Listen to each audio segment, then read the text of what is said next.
अस्सलाम वालेकुम स्टूडेंट्स। हमने प्रीवियस लेक्चर में हाइड्रोजन बॉन्डिंग स्टार्ट किया था, उसकी डेफिनेशन देख ली थी, ठीक है। और हमने ये देख लिया था कि हाइड्रोजन बॉन्ड जो है वो उस टाइम बनता है जब हाइड्रोजन के सराउंडिंग में इलेक्ट्रोनेगेटिव एलिमेंट्स हों, जैसे फ्लोरीन, नाइट्रोजन एंड ऑक्सीजन, ठीक है। तो ये वीक बॉन्डिंग में आता है एज़ कम्पेयर टू आयनिक और कोवलेंट बॉन्डिंग के लिहाज से, तो उससे ये वीक होता है, इसकी एनर्जी भी कम होती है। तो आज हम देखते हैं nature of hydrogen bonding.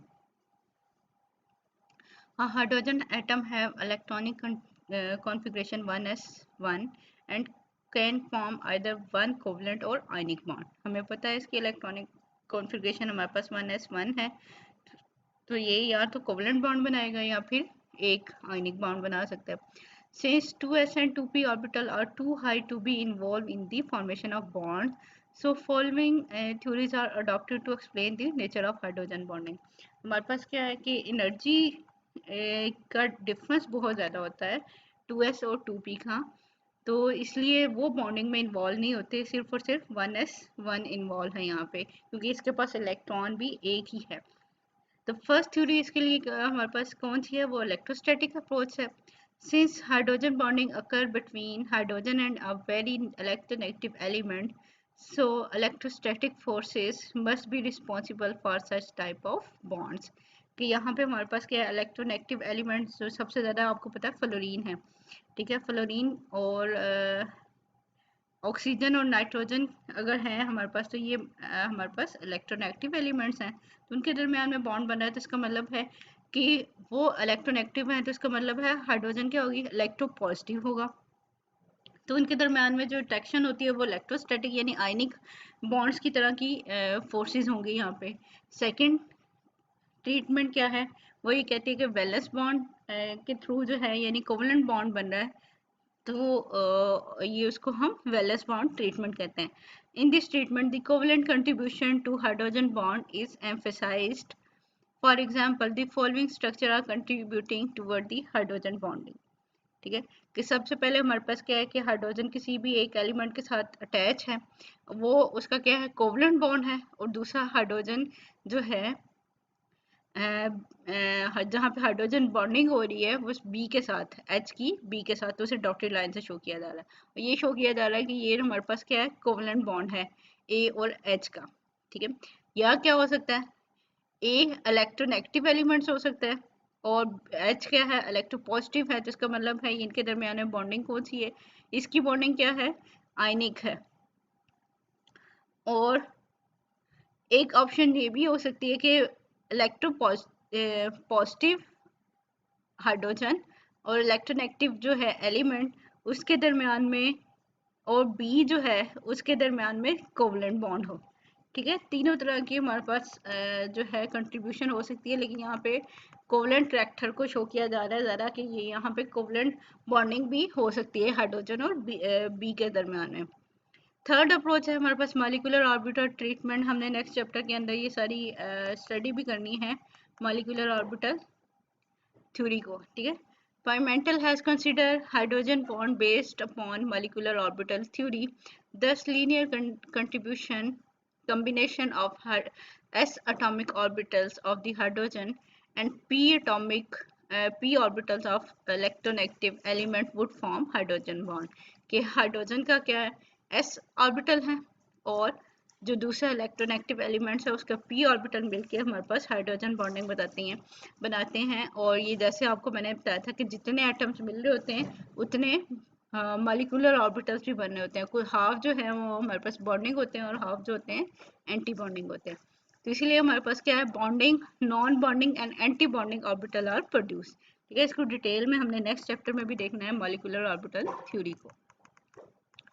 The importance of hydrogen bonding, कि हाइड्रोजन बॉन्डिंग का क्या फ़ायदा है, ठीक है, कहाँ कहाँ यूटिलाइज हो रही है और इसके क्या बेनिफिट्स हैं। सबसे पहले हम देखते हैं hydrogen bonding is quite important in explaining the properties of certain liquids such as dielectric constant, high boiling points and low vapour pressure of solvent, water and ethanol, ठीक है।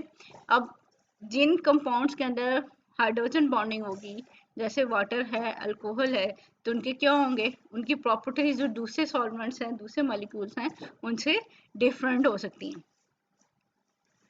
ठीक है, water is a liquid at room temperature, क्योंकि इसका boiling point क्या है, 100 centigrade है। But hydrogen sulphide is a gas because of the presence of hydrogen bonding in water and absence of hydrogen bonding in hydrogen sulphide. कि hydrogen sulphide के अंदर hydrogen bonding नहीं है, इसीलिए उसके दरम्यान में इंट्रैक्शन नहीं है, तो वो रूम टेम्परेचर के ऊपर क्या है हमारे पास, कि वो गैस की फॉर्म में एग्जिस्ट करते हैं। लेकिन वाटर के अंदर क्या है, हाइड्रोजन बॉन्डिंग है, ज़्यादा इंट्रैक्शन है, तो इसलिए वो लिक्विड के फॉर्म में है, और ये बॉयल जाके होता है 100 सेंटीग्रेड के ऊपर जाके बॉयल होता है। ठीक है, इसी तरह हमारे पास क्या है, Meta and para nitrophenol because of hydrogen bonding in the ortho isomers. Ortho isomers आपको पता है, ये सारी पोजीशन 1 एंड 2 अगर हो तो वो आर्थो होता है। ठीक है, 1 एंड 3 हो तो वो मेटा होता है, और 1 और 4 अगर हमारे पास हो तो वो हमारे पास क्या है, पैरा है।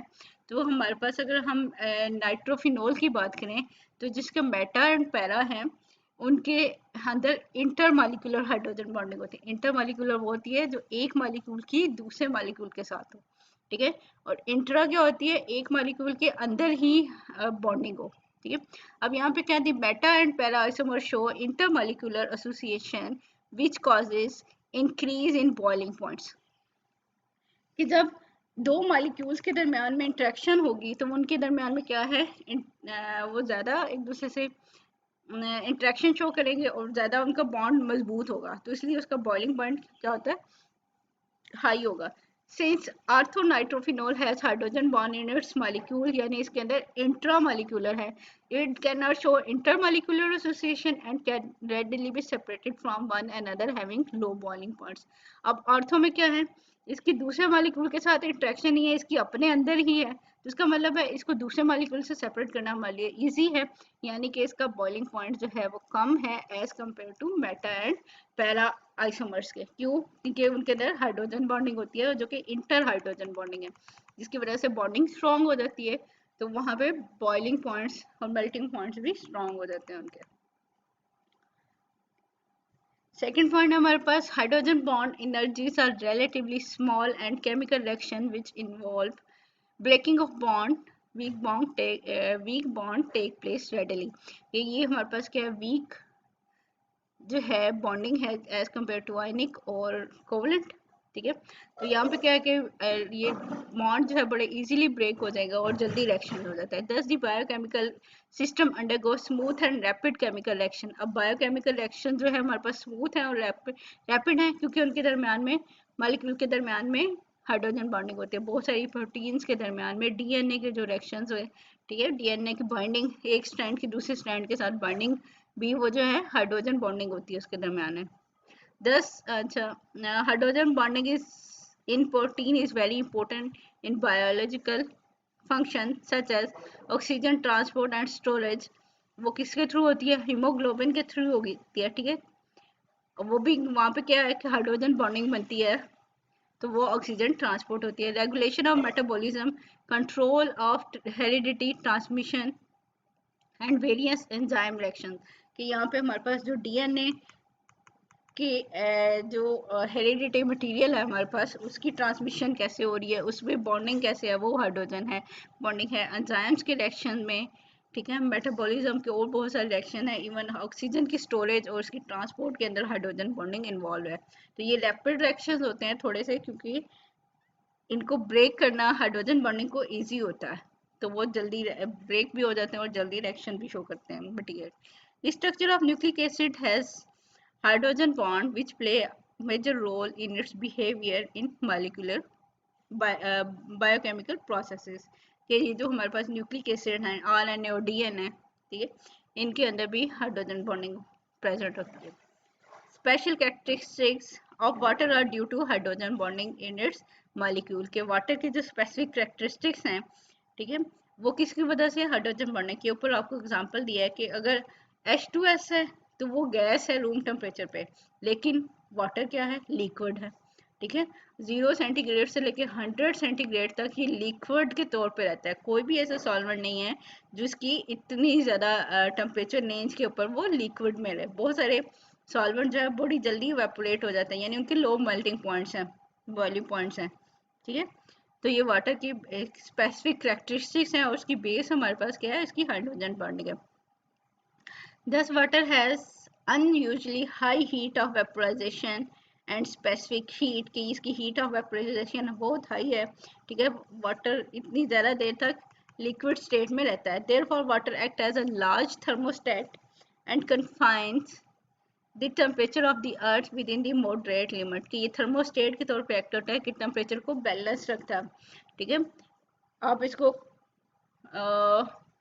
ये आपको पता है कि पानी ना तो बहुत जल्दी ठंडा होता है और ना ही बहुत जल्दी गर्म होता है। स्लोली स्लोली जो है, अगर नॉर्मल आप कंडीशन के ऊपर रखें, ठीक है, तो ये वाटर की प्रॉपर्टी है कि इसके अंदर ये ऐसा जो है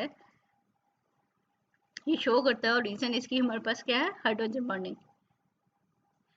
water is also use to transfer heat from one place to another.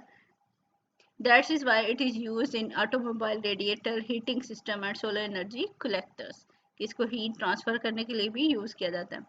Other simple hydrides of strongly electroactive elements associated through hydrogen bonds also show high melting and boiling points.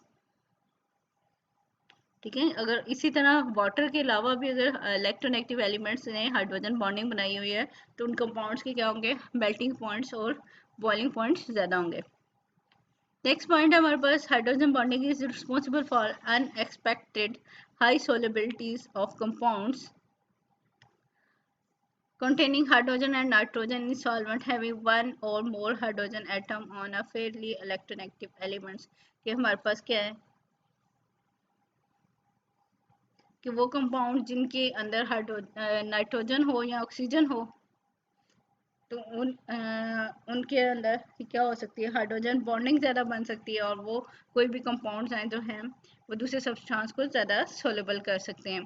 For example, organic acid halide are generally soluble in chloroform यानी CHCl3 rather than दी CCl4 कि यहाँ पे hydrogen bonding की हो सकती है chloroform के अंदर, ठीक है, क्योंकि हाइड्रोजन है इसके अंदर।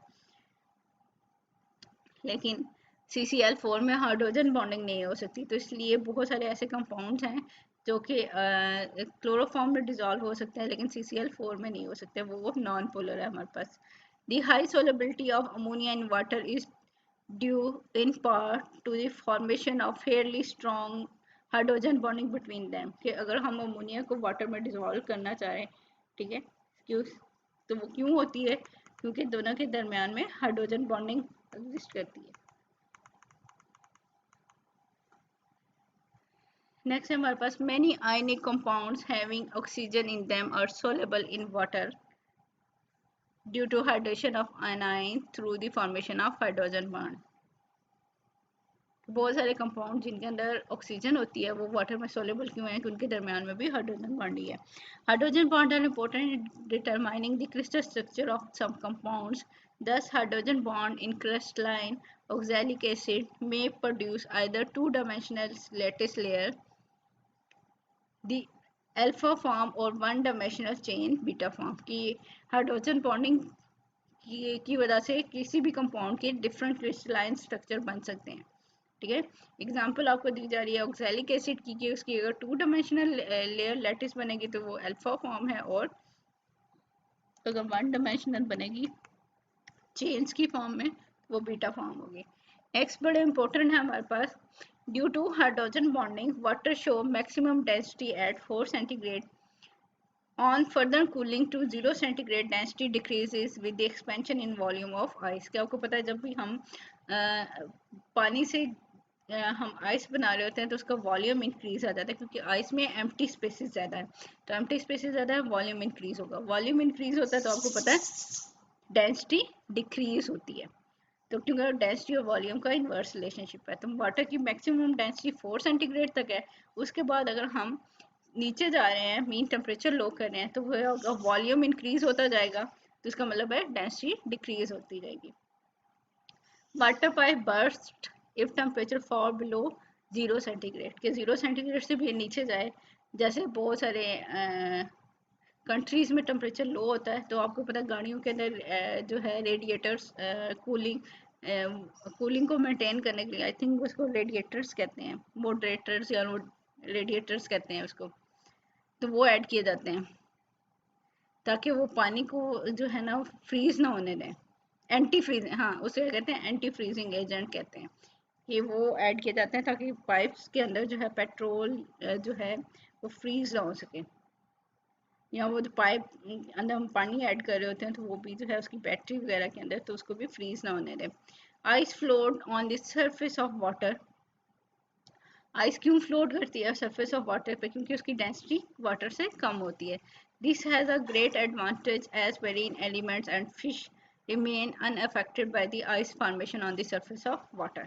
हमारे पास क्या है, इसका फ़ायदा क्या है कि जब टेम्परेचर बहुत ज़्यादा कम होता है तो बर्फ़ बन जाती है, और बर्फ़ क्या है ऊपर आ जाती है, ठीक है, और नीचे फिश और जो मेरीन एलिमेंट्स हैं उनके लिए जो है वाटर अवेलेबल रहता है। अगर सारे का सारा पानी जो है बर्फ़ बन जाएगा तो फिर तो वो डेड हो जाएगी सारी चीज़ें, ठीक है।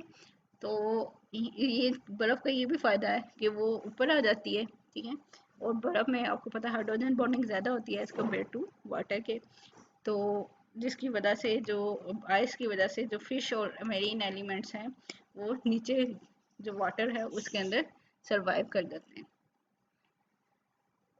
ये तो था हमारे पास हाइड्रोजन बॉन्डिंग। अब एक दो छोटे से टॉपिक हैं, इलेक्ट्रॉन डेफिशिएंट मॉलिक्यूल और bond bond order, bond length वगैरह, ठीक है, इसको देख लेते हैं और फिर उसके बाद हमारे पास नेक्स्ट चैप्टर हम स्टार्ट करेंगे नेक्स्ट लेक्चर के अंदर। हमारे पास क्या है, इलेक्ट्रॉन डेफिशिएंट मॉलिक्यूल्स कौन से होते हैं? हमने पीछे एग्जांपल देखी थी BF3 की, ठीक है, जो 3 और 2 वाले हैं उनके जो है बॉन्ड उनके अंदर इलेक्ट्रॉनिक कन्फिग्रेशन पूरी नहीं आती, जो हमारे पास इनर्ट गैसेस की हैं, तो इसलिए वो उनके अंदर इलेक्ट्रॉन की डेफिशिएंसी होती है। उन कंपाउंड्स को हम क्या कहते हैं, ये हमारे पास इलेक्ट्रॉन डेफिशिएंट compounds हैं। The class of compound which has strong tendency to accept electron because they have too few electron to provide a total count of electron required for next inert gas configuration are called the electron deficient molecule। के वो molecule जिनके अंदर electron की deficiency है और उनके desire क्या है कि वो इलेक्ट्रॉन को गेन करें, और इलेक्ट्रॉन को गेन करके हम जो है इनर्ट गैस कॉन्फ़िगरेशन को अटेन करें, ठीक है। तो क्योंकि ये इनर्ट गैस की कॉन्फ़िगरेशन इनके अंदर अटेन नहीं हो रही होती, तो इसलिए इनके पास डेफिशिएंसी ऑफ इलेक्ट्रॉन है। एलिमेंट्स ऑफ ग्रुप 2 एंड 3 जैसे beryllium, boron and aluminium have tendency to accept electron and required tetrahedral configuration, कि ये इलेक्ट्रॉन को एक्सेप्ट करते हैं। The molecule possessing lone pair of electron and readily combine with the electron deficient molecules to remove their electron deficiency, कि वो molecule जिनके पास lone pair होता है यानी एक्स्ट्रा इलेक्ट्रॉन्स होते हैं, ठीक है, और जो नॉन बॉन्डिंग में आ रहे होते हैं वो हमें पता है, आपको कह सकते हैं उनको कि लॉन पेयर हैं। तो ये हमारे पास क्या है कि जिन वो एलिमेंट जिनके पास लोन पेयर ऑफ इलेक्ट्रॉन हो तो ये इलेक्ट्रॉन अपने डोनेट कर सकते हैं जो इलेक्ट्रॉन डेफिशिएंट मॉलिक्यूल हैं। दस boron has electronic configuration 1s2 2s2 2p1 which indicate that the shortage of electron के 3 इलेक्ट्रॉन इसके आउटर मोस्ट शेल में हैं, तो ये 3 जो है वो दूसरों के साथ बॉन्ड बना लेते हैं, लेकिन टोटल क्या हो गए 6 हो गए, ठीक है। In order to get the due share of electron the orbital overlap with some atoms which form a bridge structure, ठीक है, कि ये हमारे पास फिर इस तरह के या तो ब्रिज स्ट्रक्चर बन जाते हैं या इलेक्ट्रॉन डोनेटिंग, जैसे हमने डेटिव बॉन्ड देखा था और क्या कहते हैं उसे कोऑर्डिनेट कोवलेंट बॉन्ड देखा था, ठीक है, वो बन सकते हैं या इनकी आपस में शेयरिंग हो सकती है, ब्रिज स्ट्रक्चर बन सकते हैं। Diborane is a typical example of compound having bridge hydrogen atoms, कि इसके अंदर जो है हाइड्रोजन एटम जो है वो ब्रिज के तौर पे काम कर रहा है, यानी कि वो दोनों बोरॉन के साथ जो है उसकी बॉन्डिंग हो गई है और वो दोनों के साथ इलेक्ट्रॉन को शेयर करेगा। Let us consider the structure of diborane. Diboron is made up of two BH3 units. Each BH3 unit is short of 2 electron then required to complete the octet for stability। तो आप ये देखें BH3 है, दो BH3 हैं, तो ये क्या करेंगे, इनके दरमियान में हाइड्रोजन जो है, एक का हाइड्रोजन दूसरे के साथ भी बॉन्ड बनाएगा और दूसरे का हाइड्रोजन पहले वाले के साथ भी बॉन्ड बनाएगा। As both of the BH3 groups are short of electron, it is difficult to visualise the formation of direct link between the boron atoms. The only possibility is the formation of a dimeric structure through the hydrogen bridges. इसको हम कैसे देख सकते हैं कि ये hydrogen के through ही आपस में बाइंड कर सकते हैं, ठीक है। The bridge structure is elaborated by the overlap of sp3 hybrid orbital of boron with 1s orbitals of hydrogen, ठीक है। और इसको डिटेल में नेक्स्ट चैप्टर्स में भी पढ़ेंगे कि ये हमारे पास क्या है कि ऑर्बिटल्स के ओवरलैप की वजह से बना है। बोरॉन के अंदर जो हाइब्रिडाइजेशन हो रही है वो sp3 हो रही है और हाइड्रोजन का जो है वो 1s ऑर्बिटल जो है वो ओवरलैप करके ब्रिज स्ट्रक्चर बनाते हैं और दो बोरेन के स्ट्रक्चर है, यानी BH3 के दो स्ट्रक्चर हैं और ये इसलिए इसको हम डाइमर कह रहे हैं या डाइमोरेन कह रहे हैं, ठीक है। ये डाइमोरेन हमारे पास बन जाता है इसका। इसी तरह हमारे पास क्या है, beryllium अल्काइल्स are also electron deficient compounds and polymerize through the carbon of alkyl group to remove the electron deficiency। ये भी हमारे पास क्या है, इसके अंदर भी जो है अल्काइल ग्रुप के थ्रू जो है ब्रिज बनने होते हैं। दी बेरिलियम कार्बन, यानी अल्काइल में आपको पता है कार्बन ही होता है, and beryllium angle is 66 and each beryllium atom is surrounded by 4 alkyl group tetrahedrally arrange. आपको पता है, ये देखें इन्होंने अब ब्रिज बना के दिखाया हुआ है। बेरिलियम आर जो है कोई भी मिथाइल ग्रुप हो सकता है, फिर बेरिलियम, ठीक है। दो बेरिलियम के दरमियान में जो है आप देखोगे कि आर ग्रुप लगा हुआ है और एक बेरिलियम अगर देखोगे, एक बेरिलियम के इर्द गिर्द 4 जो है हमारे पास अल्काइल ग्रुप अटैच होते हैं। Similarly aluminium trimethyl is found to be dimeric in solution and vapor state, which results out of electron deficiency of the molecule। हमारे पास क्या है, जैसे अल्मीनियम ट्राईमिथाइल, ठीक है, या अल्मीनियम ट्राईक्लोराइड भी अगर आप सिंपल देख सकते हैं, तो यहाँ पे भी क्या है कि ब्रिज बनेगा जो हमारे पास मिथाइल ग्रुप है उसका, ठीक है। तो वो क्या कर रहा है कि एक तरफ जो है अपने साथ बॉन्डिंग, अल्मीनियम के साथ बॉन्डिंग बन रही है, तो दूसरी साइड पर डॉटेड भी शो कर रहा है कि वो दूसरे अल्मीनियम के साथ भी बॉन्डिंग उसकी शो हो रही है, ठीक है। इसी तरह पहले वाले के अगर हमारे पास है कि डॉटेड जो है वो दूसरे वाले के साथ बॉन्ड बनाएगा, तो ये ब्रिज के तौर पे एक्ट कर रहे हैं यहाँ पे मिथाइल ग्रुप। इसी तरह हमारे पास aluminium chloride exist as Al2Cl6, उसके अंदर भी यहाँ पर डायमेरिक स्ट्रक्चर बनता है। This dimeric structure is held through the chlorine bridges, के क्लोरीन के थ्रू ये बॉन्ड बनेगा, ब्रिज बनेगा। The chlorine atom donate a pair of electron two electron deficient aluminium atoms. Chlorine यहाँ पे इलेक्ट्रॉन डोनेट करता है, ठीक है। तो ये इलेक्ट्रॉन डोनेट कर रहा है, तो यहाँ पे क्लोरीन की तरफ से, जैसे आप लोगों ने पहले देखा हुआ है कि डेटिव बॉन्डिंग जो थी कि जो एलिमेंट डोनेट कर रहा है उसकी तरफ से एरो जिस एलिमेंट के पास इलेक्ट्रॉन कम है उसकी तरफ मूव कर रहे होते हैं, ठीक है। तो यहाँ पे भी क्या है कि क्लोरीन से एरो जो है वो एल्यूमिनियम की तरफ आएगा, तो दूसरी तरह दूसरे क्लोरीन से भी जो है एरो दूसरे वाले एल्यूमिनियम की तरफ आ जाएगा, ठीक है। ये पेज थोड़ा सा मिस है, ये मैं आप लोगों को यहाँ दे दूंगी, मैं बुक से आप लोगों को पढ़ देती हूँ। Sometimes adducts are formed by the interaction of electron deficient compounds with the electron pair donors, कि कुछ टाइम हमारे पास क्या अडक्ट बन जाते हैं, जैसे कार्बन मोनोऑक्साइड से अब वो अपने इलेक्ट्रॉन डोनेट कर रहा है BH3 को, ठीक है, बोरॉन ट्राई हाइड्राइड आ जाएगा, ठीक है। इसी तरह हमारे पास ईथर है, वो इलेक्ट्रॉन डोनेट कर रहा है और BF3 को। इसी तरह अमोनिया है, वो इलेक्ट्रॉन डोनेट कर रहा है AlCl3 को, ठीक है, या फिर Al2Cl6 भी आ सकते हैं अगर डायमेरिक फॉर्म में देखें। तो यहाँ पे हमारे पास क्या है कि जो जिसके पास इलेक्ट्रॉन ज़्यादा होते हैं वो इलेक्ट्रॉन डेफिशिएंट जो मॉलिक्यूल हैं उनको अपने इलेक्ट्रॉन डोनेट कर सकते हैं। transition elements which have d or f orbitals incompletely filled may be also be considered to be electron deficient atoms। कि हमारे पास क्या है कि ट्रांजिशन एलिमेंट्स हैं, उनके अंदर भी डी और एफ ऑर्बिटल जो है वो फिल नहीं होते हैं, तो उनके अंदर भी एम्प्टी स्पेसेस हैं, इलेक्ट्रॉन उसके अंदर आ सकते हैं, तो उनको भी हम इलेक्ट्रॉन डेफिशिएंट कंसिडर कर सकते हैं। That's why they preferably combine with the electron pair donors और ligands to form stable compound commonly known as coordination compound. के इसी तरह हमारे पास क्या है कि मेटल्स क्या करती हैं, उन सब्सटेंसेस के साथ अटैच होती हैं जो कि उनको इलेक्ट्रॉन डोनेट कर सकते हैं, यानी कि जिसे हम लिगेंड कहते हैं, और वहाँ से वो कोऑर्डिनेशन कंपाउंड्स बनाती हैं। The addition of electron usually take place to be to the unfilled d orbitals, and the atoms have strong tendency to acquire next inert gas configuration।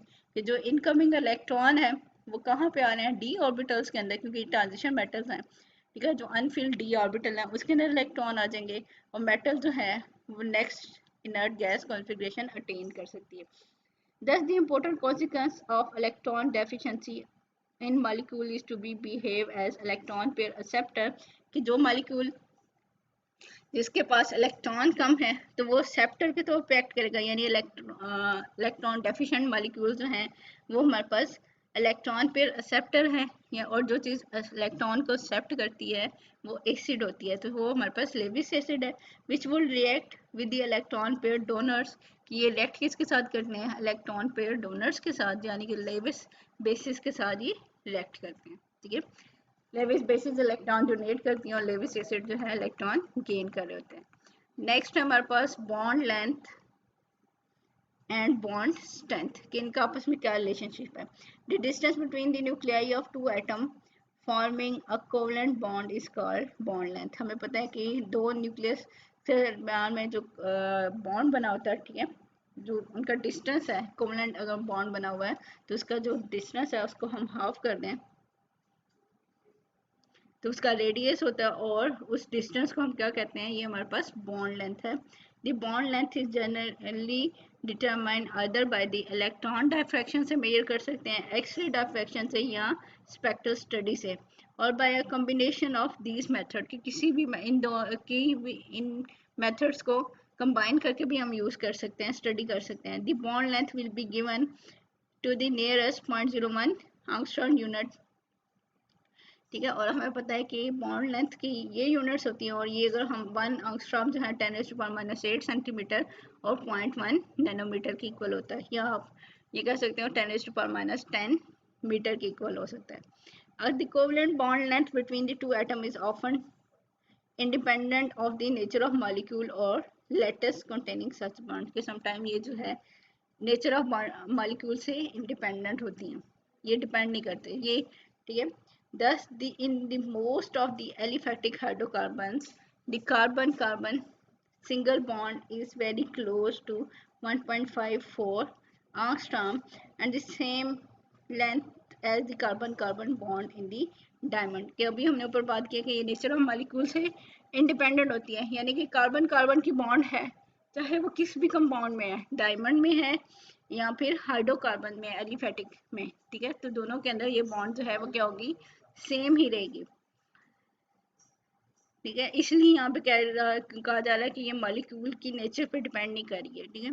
The covalent radius of various elements are very nearly additive in nature, कि हम क्या कर सकते हैं कि इनको add करके उनके बारे में इंफॉर्मेशन ले सकते हैं। The single bond covalent radius of carbon is 0.77 and which is the half of the carbon carbon bond length. आपको पता है कि बॉन्ड लेंथ को हाफ कर दें तो हमारे पास रेडियस बन जाता है। Similarly, the covalent radii of chlorine and iodine are 0.99 angstrom and 1.33 angstrom, respectively, one half of the bond length between chlorine and iodine molecules। ये हमें पता है कि बॉन्ड लेंथ को हाफ कर दें तो हमारे पास रेडियस आ जाता है।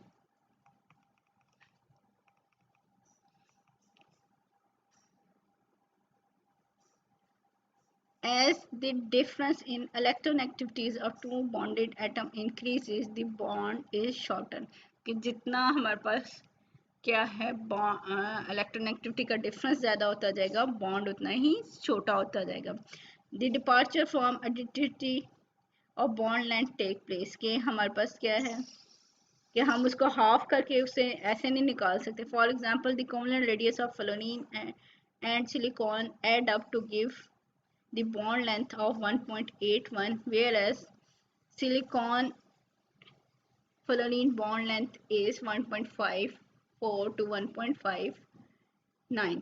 ठीक है कि हमारे पास क्या, अगर हम खुद से एडिशन करें कि फ्लोरीन का मॉलिक्यूल का की जो वैल्यू आ रही है उसका हाफ ले लें और सिलिकॉन के दो मॉलिक्यूल्स, एक मॉलिक्यूल है सिलिकॉन का, ठीक है, तो उसका हाफ ले लें तो उनकी बॉन्ड लेंथ क्या बननी चाहिए 1.81. लेकिन जब हमारे पास क्या हो रहा है, हम एक्चुअल में देखते हैं तो इसकी बॉन्ड लेंथ क्या होगी है, डिक्रीज हो जाती है. क्यों? कि इनके अंदर इलेक्ट्रोनेगेटिविटी का डिफरेंस भी आता है. ठीक है, हमने इलेक्ट्रोनेगेटिविटी के डिफरेंस को काउंट ही नहीं किया था जब हम ऊपर सिंपल जो है वो देख रहे थे. तो यहाँ पे क्या हुआ कि बॉन्ड लेंथ जो है डिक्रीज हो गई है. Similar contraction in the bond length of observed in silicon carbon chlorine silicon oxygen phosphorus and fluorine, क्योंकि उनके दरम्यान में इलेक्ट्रोनेगेटिविटी का डिफरेंस आ रहा है. ठीक है, contraction in bond length may be due to double bond character shown by the molecule as suggested by Pauling. कि ये bond length decrease और भी हो सकती है, जैसे कि डबल बॉन्ड आ जाए या ट्रिपल बॉन्ड आ जाए, तो आपको पता है कि उसके केस में बॉन्ड लेंथ जो है वो कम होती है सिंगल बॉन्ड लेंथ से. Thus, silicon tetrafluoride molecule becomes a resonance hybrid of two resonating form के A और B फॉर्म है हमारे पास.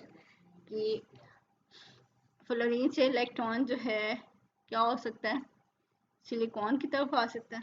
ठीक है, यहाँ एक फ्लोरीन पे पॉजिटिव आयन आ गया, एक पे नेगेटिव आ गया. ठीक है, तो ये मीन उसमें आयनिक करैक्टर कितना है, इलेक्ट्रोनेगेटिविटी का डिफरेंस कितना है, वो चीज़ आ जाती है. या सिंगल बॉन्ड और डबल बॉन्ड आ जाते हैं तो उसकी बेस पे बॉन्ड लेंथ जो है वो चेंज हो सकती है. Some selected bond length are shown in the figure and the covalent radii in table. Okay, table था. ठीक है, 3.4 एंड 3.5 में comparison of experimentally measured bond length with those calculated by makeup using covalent bond radius show that the calculated values are almost always higher, which indicate the effect of difference in electronegativities or resonance as indicated above, especially in electronuclear molecule. हम जो खुद से calculate करते हैं, ठीक है, तो वो बॉन्ड लेंथ ज़्यादा होती हैं, लेकिन जो एक्चुअल में उनकी ऑब्जर्व होती है तो वो कम होती है. रीज़न क्या होती है कि उसके अंदर रेजोनेंस को नहीं देखा जाता और या फिर इलेक्ट्रोनेगेटिविटी को भी देखना पड़ता है. ठीक है, तो ये दोनों चीज़ें जो है उसको कंट्रीब्यूट करके ही फिर हमारे पास एक्चुअल बॉन्ड लेंथ होती है. तो नीचे कुछ एग्जांपल दी गई हैं. BF3 बॉन्ड लेंथ, BCl की बॉन्ड लेंथ है, बोरॉन ब्रोमीन की, silicon hydrogen, silicon fluorine, fluorine bromine. ठीक है, इसी तरह टिन है, इनकी बॉन्ड लेंथ दी गई है, उनके कंपाउंड शो किएंगे कि BF3 के अंदर इनकी बॉन्ड लेंथ इतनी है और उसकी हाइब्रिडाइजेशन क्या है, sp2 sp3. ठीक है, ये सारी हाइब्रिडाइजेशन यहाँ पे आपको दी गई है.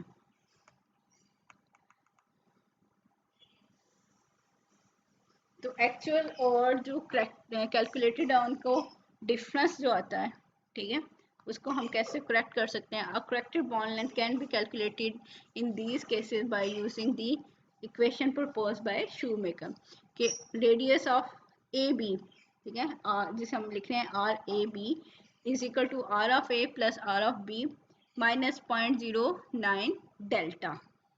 ठीक है, कि ये साइन जो है हमारे पास, where RAB is the bond length, RA and RB are the covalent radii of atom A and B respectively, and delta is the difference in electronegativity of A and B. और ये 0.09 जो है एक factor आ गया हमारे पास कि हमने क्या करना है, यहाँ पे इलेक्ट्रोनेगेटिविटी को भी इन्वॉल्व करना है. ठीक है, तो यहाँ पे कोवलेंट रेडियाई दिखाया गया कि सिंगल बॉन्ड्स के अंदर हाइड्रोजन है. ठीक है, इसका लिथियम, बेरिलियम, कार्बन, सिलिकॉन. ठीक है, अगर मल्टीपल बॉन्ड्स आ गए तो बॉन्ड लेंथ कितनी हो जाएगी. अब सिंपल अगर आप कार्बन को देख लें, तो कार्बन कार्बन की हमारे पास क्या है 77 है, लेकिन कार्बन कार्बन डबल बॉन्ड में कितनी आ गई 67 होगी, कम होगी ना बॉन्ड लेंथ, ठीक है। और ट्रिपल बॉन्ड में क्या होगी 60 होगी। इसी तरह नाइट्रोजन देख लें, सिंगल बॉन्ड में 74 है, डबल में 60 और ट्रिपल में 55। इसी तरह ऑक्सीजन देख लें, हमारे पास क्या है ऑक्सीजन सिंगल में 74, डबल में 55 और ट्रिपल में 50 आ जाती है।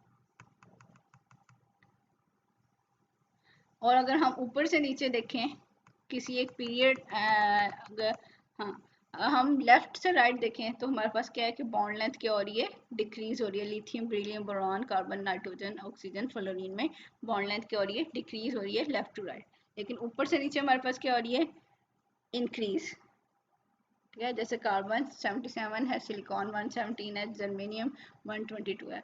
इसी तरह नाइट्रोजन फास्फोरस एंड आर्सेनिक है, बॉन्ड लेंथ ऊपर से नीचे इंक्रीज हो रही है और लेफ्ट टू राइट क्या हो रही है डिक्रीज हो रही है। The bond length go on increasing from top to bottom in the groups, thus the bond length between silicon silicon atom is more than silicon silicon bond length, carbon carbon bond length, क्योंकि ऊपर से नीचे हमारे पास क्या bond length increase होती है। Similarly, phosphorus phosphorus bond length is relatively much more than the nitrogen nitrogen bond length. The bond length of carbon carbon bond is much more than the, वो ऊपर से नीचे था, ठीक है ग्रुप में। अब ये क्या हो रहा है पीरियड में बात करें कि कार्बन कार्बन की ज़्यादा है as compare to nitrogen nitrogen bonds, ठीक है।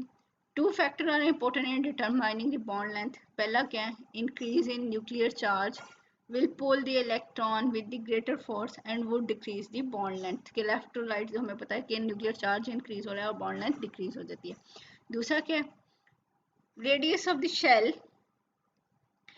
increases by the square of n the principal quantum number, ठीक है कि जितना n वैल्यू ज़्यादा होगी उसके स्क्वायर से उसका रेडियस भी इंक्रीज होता है, ठीक है। जैसे ही ऊपर से नीचे आएंगे शेल इंक्रीज होगा तो रेडियस भी इंक्रीज होगा, या आप सिंपली कह रहे हैं बॉन्ड लेंथ इंक्रीज होगी।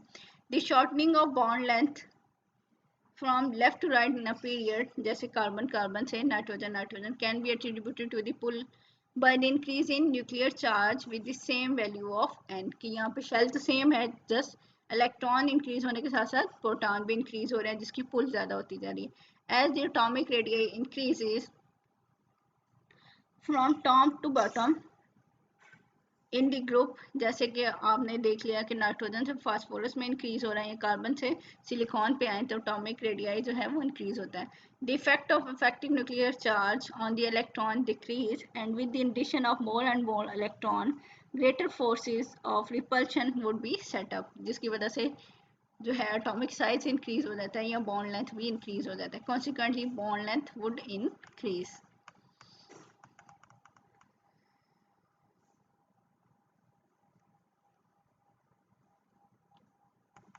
ठीक है, यहाँ पे बॉन्ड लेंथ और बॉन्ड ऑर्डर का जो रिलेशनशिप दिया गया है कि वन, अभी हम देख लेते हैं बॉन्ड ऑर्डर क्या होता है कि जैसे जैसे बॉन्ड ऑर्डर इंक्रीज हो रहा है, ठीक है, यानी जितने बॉन्ड बन रहे हैं सिंपल आप ये करें तो क्या होगा जितने बॉन्ड बनेंगे उतनी बॉन्ड लेंथ डिक्रीज होगी, ठीक है। एक रिलेशनशिप आप याद रखें कि बॉन्ड जितने बनेंगे या बॉन्ड ऑर्डर जितना भी ज़्यादा होगा उतनी बॉन्ड लेंथ डिक्रीज हो जाती है। बॉन्ड ऑर्डर हमने नेक्स्ट एमओटी में पढ़ना है मॉलिक्यूलर ऑर्बिटल थ्योरी में, ठीक है। Bond strength refers to the average electron density around the atom compare to a hypothetical charge density in case of inert gas. ये कितने ज़्यादा इलेक्ट्रॉन है या इलेक्ट्रॉन डेंसिटी किसी भी एटम के कितनी ज़्यादा है उसकी स्ट्रेंथ बताती है। Thus the stable molecular form when there is an excess of bonding electron, कि स्टेबल मॉलिक्यूल उस टाइम बनता है जब उसके पास बॉन्डिंग इलेक्ट्रॉन ज़्यादा हो, जिन्होंने बॉन्ड बनाया होगा, जितना ज़्यादा बॉन्ड होगा उसकी स्ट्रेंथ भी उतनी ज़्यादा होगी। The relationship between exact excess of bonding electron to the bond length of simple diatomic molecule is given in table, ठीक है। The excess of bonding our anti-bonding electron pair is called bond order, कि जितने ज़्यादा bonding electron होंगे उतना उसका bond order ज़्यादा होगा। ये आगे हमने देखना भी है। बॉन्ड ऑर्डर कैसे निकालते हैं 1/2 यानी half of number of electron in bonding minus number of electron in anti bonding orbitals, ठीक है, ये आगे हम देखेंगे। तो वहां से हमें बॉन्ड ऑर्डर पता चल जाएगा। किसी का 0 होगा तो इसका मतलब है कोई भी बॉन्ड नहीं बना रहे, ठीक है। और किसी का 1 है, किसी का 2 होगा, ऐसे बॉन्ड ऑर्डर की वैल्यू हमें मालूम हो जाएगी। There is a definite correlation between the bond length and bond orders. Usually with increasing bond orders, the value of bond length go on decreasing. कि जितने ज़्यादा हमारे पास बॉन्ड ऑर्डर होगा उतनी ही बॉन्ड लेंथ जो है वो डिक्रीज होती जाएगी, ठीक है। आपको सिंपली पता है कि बॉन्ड जितने ज़्यादा बनते जाएंगे उतनी बॉन्ड लेंथ कम होती जाएगी। सिंपल अगर आप देखें, कार्बन कार्बन सिंगल बॉन्ड है तो बॉन्ड लेंथ ज़्यादा है, कार्बन कार्बन डबल बॉन्ड है तो बॉन्ड लेंथ कम होगी, कार्बन कार्बन ट्रिपल बॉन्ड है तो बॉन्ड लेंथ और ज़्यादा कम हो जाएगी। तो वही है कि जितना बॉन्ड ऑर्डर ज़्यादा होगा उतनी ही हमारे पास जो बॉन्ड लेंथ है वो डिक्रीज होती रहेगी। एग्जाम्पल आपको दी जा रही है, ये एक्चुअली यहाँ पे आपको सॉल्व करके आंसर दिए गए हैं, लेकिन नेक्स्ट में हमने इसको जो है कर लेना है, खुद ही पढ़ लेना है जब मॉलिक्यूलर ऑर्बिटल थ्योरी आएगी, ठीक है।